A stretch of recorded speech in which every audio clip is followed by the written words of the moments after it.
So, ito na.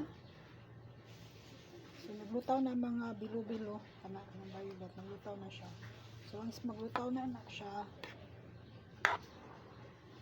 ito na. Okay? So, ready na ni.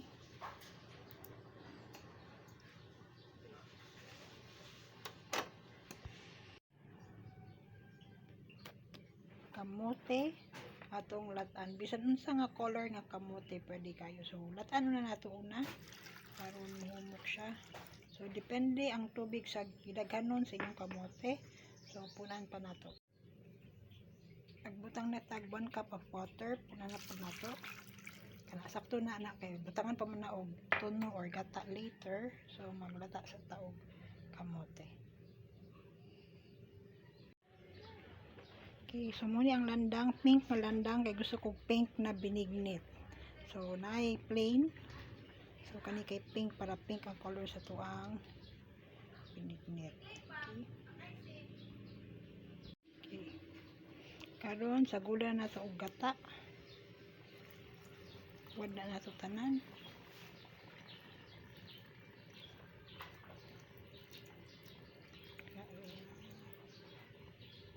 Di na ito i-apil at katong brown na siya mga brown nga residue, di na ito na i-apil.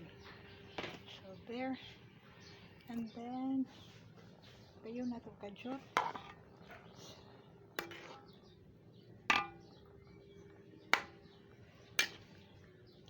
Naanay kamote o landang na pink. So tuon sa na ito ang landang before na ito sa gulang ubang ingredient. Okay.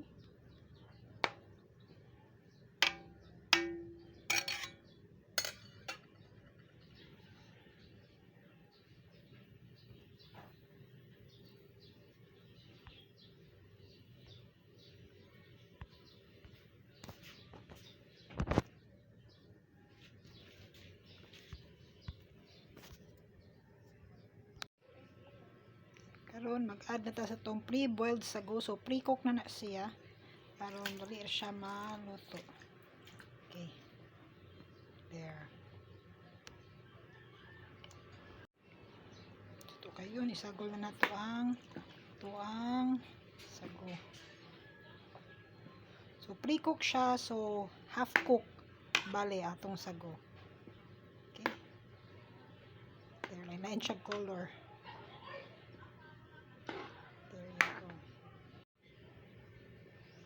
So karon butangan na nitong saging.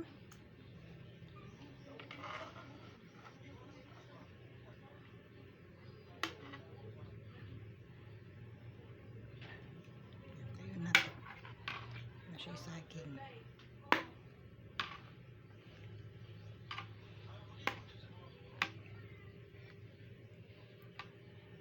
Dito siya tungkol sa landang.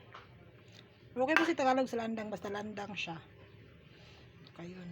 Okay, there you go. Nya pabukalo na po.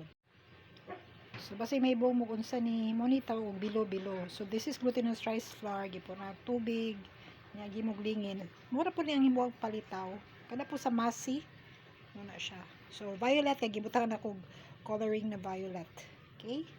I'm using Ferna ube flavoring. So di na siya basta-basta coloring. Okay? So let's add that bilo-bilo. There. Nagpilit siya. Oops. Ayaw. There. Para na siyang bugagon later. Okay. Para siyang tangtama. So let's add the bilo-bilo. There you go. Okay. And then let's separate kayo na. Kuha na siya. There. Okay. So let's add, I'm using brown sugar. So naka-plastic siya. So tansya sa brown sugar, depende kung sa katamis niyo ang gusto. Okay? So there. So depende kung sa katamis niyo ang gusto. So pwede niyo nihot doon. Ako di kay ko hilig kong tamis. So kanang igo lang siya. Yung tamis. Wait sa kamera kay gusto ko siya mo kuan.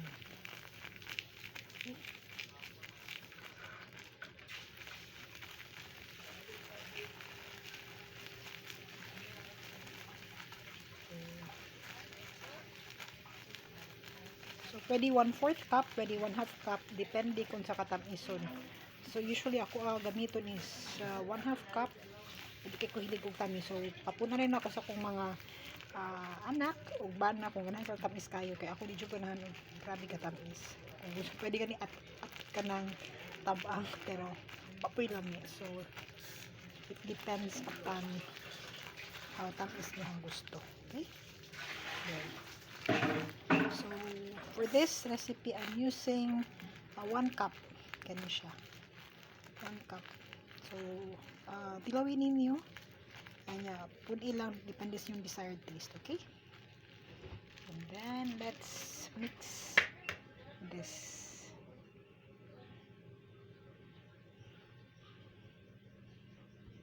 And now let's add in the kakang gata. So, kakang gata is the first gata, first nga kanang kuan, puga. There.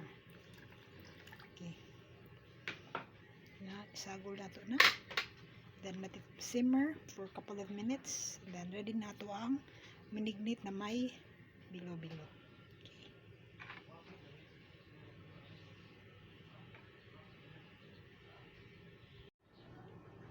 So, ito na. So, naglutaw na mga bilo-bilo. Ng violet. Naglutaw na siya. So, once maglutaw na siya, ito na. Okay? So, ready na ni.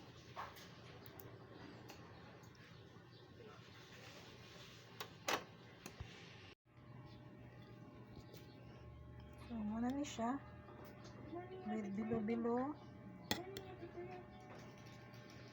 Dagag sago kamote, saging, sagong, dagag kolor.